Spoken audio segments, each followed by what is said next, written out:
Dalam rekaman video terlihat sejumlah orang yang menggunakan helm dan penutup wajah merusak sejumlah baliho calon legislatif maupun kepala daerah yang terpasang di pinggir jalan. Dari hasil penyelidikan polisi, pengerusakan baliho ini terjadi di dua lokasi, yakni di Jalan Ancek Daeng Ngoyo dan Jalan Abdullah Daeng Sirua yang berada di Kecamatan Panakukang yang terjadi pada dini hari.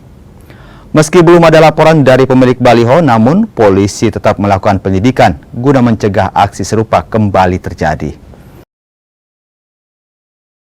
Polsek Panakukang, yaitu di Jalan Ancek Daeng Ngoyo, Kecamatan Panakukang, Kota Makassar, dan di Jalan Abdullah Daeng Sirua.